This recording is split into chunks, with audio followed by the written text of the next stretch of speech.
Morocco flight നമ്മളെ start ചെയ്തിട്ടുണ്ട്. 8:30 പോകേണ്ടത്, അപ്പം 10:36 മൊറോക്കോയിൽ 10 ഡിഗ്രി ടെമ്പറേച്ചർ, 5430 കിലോമീറ്റർ സഞ്ചരിക്കുന്നുണ്ട്. ഖത്തർ എത്ര ടെമ്പറേച്ചർ എന്ന് പറഞ്ഞാൽ ഖത്തർ 17 ഡിഗ്രി, ചെറിയ ചൂടുണ്ടാവും. അപ്പം ഇത് ചെറിയ ഫ്ലൈറ്റ് അല്ല കേട്ടോ,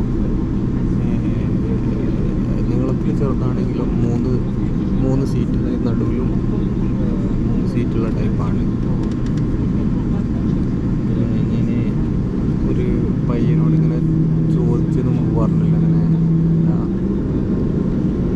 ഞാൻ ആദ്യം 60 ടിക്കറ്റിലുണ്ടല്ലോ ചെക്കിങ്ങിൽ, അതിൽ A60 ആയിരുന്നു എഴുതിയത്. അപ്പോൾ ഞാൻ A60 പോയി കുറേ നേരം വെയിറ്റ് ചെയ്ത്. അപ്പം തുർക്കിഷ് ഫ്ലൈറ്റ് 8 മണിയായിട്ട് പോകുന്നില്ല. അപ്പോൾ എനിക്കൊരു ഡൗട്ട് വന്നിട്ട് പോയി ചോദിച്ചപ്പം അത് 56-ലാണെന്ന് പറഞ്ഞു.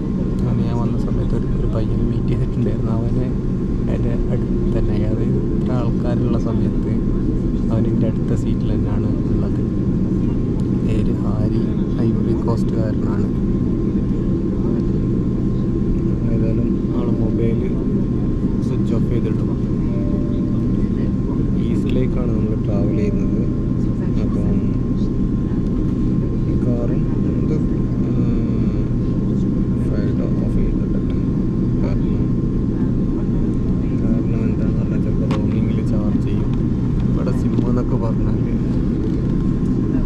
Post paid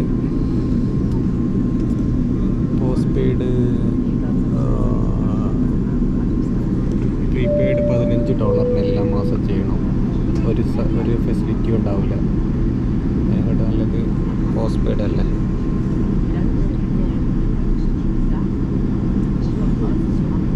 post paid $40. അപ്പോൾ റോമിങ്ങിനാണെങ്കിൽ ഇവിടെ എന്തുകൊണ്ട് കാനഡയിലെന്തുകൊണ്ട് ഏറ്റവും കൂടുതൽ, അതായത് മൊബൈൽ കാരിയറിലെ ഏറ്റവും ചാർജ് ഈടാക്കുന്നൊരു കൺട്രി. എല്ലാത്തിലും ചാർജ് കൂടുതലാണ്.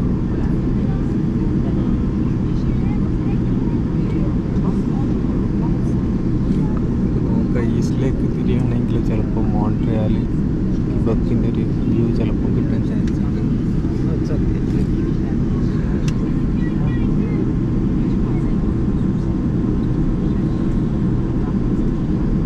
ഈ റൺവേയിലേക്ക് ഫ്ലൈറ്റ് എടുക്കായിരിക്കും. മഞ്ഞുണ്ട് കേട്ടോ, മഞ്ഞ് വീടെടുക്കുന്നുണ്ട്.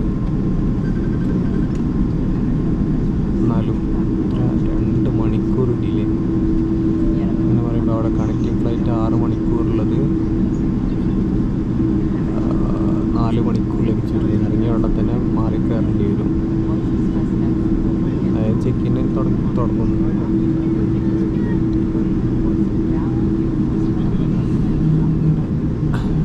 പിന്നെ മൊറോക്കോയിൽ കസബ്ലാങ്ക, അവിടെ എന്തെങ്കിലും നല്ല ഉണ്ടെങ്കിൽ ചിലപ്പോൾ സ്കൈ വ്യൂ കിട്ടുകയാണെങ്കിൽ അങ്ങനെ നോക്കാം. റൺവേയിലേക്ക് അപ്രോച്ച് ചെയ്യുകയാണ്.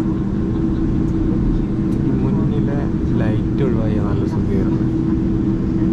ലൈറ്റ് ഉണ്ട്, മുന്നിലും പിന്നിലും ലൈറ്റ് ഉണ്ട്.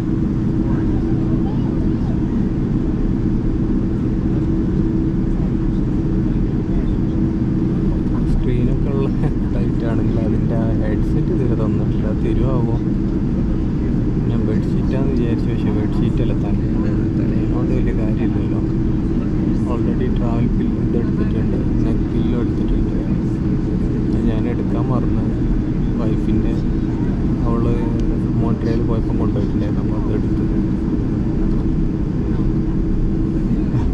മിസ്സായാലേ മിസ്സാകാതെ നോക്കണം.